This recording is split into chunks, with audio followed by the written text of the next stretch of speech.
जय गुरु जी। संगत जी, आज तक ना मैंने बहुत लोगों का सुना था कि उनकी बीमारियां या कुछ भी क्योर होता है, लेकिन देखो हम सारे ही सुनते हैं लेकिन कभी इतना फेथ नहीं होता है ना। मेरा अपनी आप बीती आपको सुना रही हूँ। 8 अक्टूबर की बात थी। 8 अक्टूबर को रात को मेरे को साइलेंट अटैक आया, हार्ट अटैक आया साइलेंट। बहुत फेयर पेन थी जिसे मैं बता भी नहीं सकती कि कितना अनटॉलरेबल मेरी पेन थी। ना तो मैंने हस्बैंड को उठाया क्योंकि हस्बैंड मेरे ऑलरेडी पहले हार्ट पेशेंट है, उनको भी नहीं बताया। बेटी को उस दिन फीवर था, मैंने बेटी को भी नहीं उठाया। मैंने अपने घर में जो गुरुजी का मंदिर बनाया हुआ है मैं उसमें जाके बैठ गई और मैंने जल प्रसाद गुरुजी का रख लिया अपने पास। मैंने कहा गुरुजी बचाना है तो आप बचाओगे, जो भी पेन हो रही है मुझे कुछ नहीं पता, जैसे मर्जी जो कुछ है। बस मैं सारी रात, आप मानोगे नहीं, 2-3 घंटे का टाइम था वो मेरा कॉन्टिन्यूसली जो मेरे पेन होती रही और मैं थोड़ा थोड़ा जल प्रसाद गुरुजी का पीती रही और वहीं बैठी रही, गुरुजी के पास ही बैठी रही। उसके बाद मेरी पेन थोड़ी कम हुई तो सुबह, हस्बैंड की नेचर है वो सुबह जल्दी उठ जाते हैं, 4-5 बजे उठ जाते हैं। वो उठे, उन्होंने देखा फेस तो नेचुरल है, जब इतनी सीवियर पेन थी, सब कुछ था, मुंह तो उतरा हुआ था।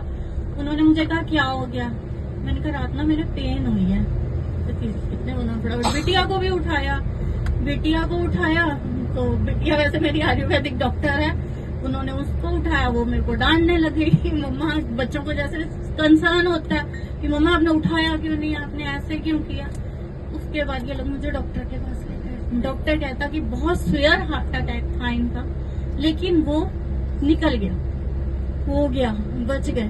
और मैं कहती हूँ जल प्रसाद ने, हम कहते हैं कि जल प्रसाद की तभी हम बोलते हैं कि एक एक बूंद बहुत जरूरी है। मेरे को जल प्रसाद ने ही बचाया। उसके बाद मैं ठीक रही, कोई खास मैंने कोई मेडिसिन नहीं ली, कुछ नहीं लिया। उसके बाद नेक्स्ट ये 24 की बात थी। अब अभी रिसेंटली फिर मेरे को डॉक्टर को जब दिखाने गए तो उसने एंजियोग्राफी की मेरी, तो मेरी 2 आर्टरीज ब्लॉक थी, एक 89% ब्लॉक थी, एक 93% ब्लॉक थी। और डॉक्टर्स कहते नहीं अब तो आपको ऑपरेट करवाना ही पड़ेगा, आपको स्टंट डलवाने पड़ेंगे। ठीक है जी, चलो कोई बात नहीं, ये भी गुरुजी की मंजूरी होएगी। क्योंकि उसके बाद वो कहता कुछ, डॉक्टर्स ने कहा आपको कुछ भी हो सकता है, फिर आपका संभालना हमें बहुत मुश्किल हो जाएगा। मैंने कहा ठीक है जी कोई बात नहीं। चली गई मैं अंदर गई तो जाते टाइम मेरे को था, मैंने कहा मैं अपने साथ या तो जल प्रसाद लेके जाऊंगी या गुरुजी का ब्रेसलेट लेके जाऊंगी, कुछ तो मैं लेके जाऊंगी अंदर, गुरुजी मेरे साथ चलो। उन्होंने सब कुछ मेरा बाहर नेचुरल उतरवा दिया, ब्रेसलेट भी उतरवा दिया, जल प्रसाद भी नहीं ले जाने लगा, चलो बाहर तो पी लिया मैंने।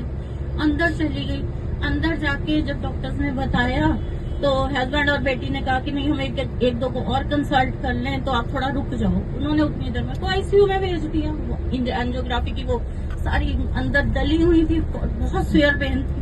मैं कहा गुरुजी कहाँ फंस गई मैं, क्या हो रहा है मेरे साथ, या तो आर करो या पार करो, बस तंग आ गई मैं।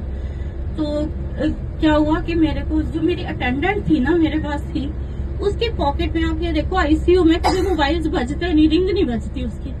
मैं गुरुजी से ऐसे बोल रही हूँ और उसके मोबाइल की ना रिंग बज गई जिसमें गुरुजी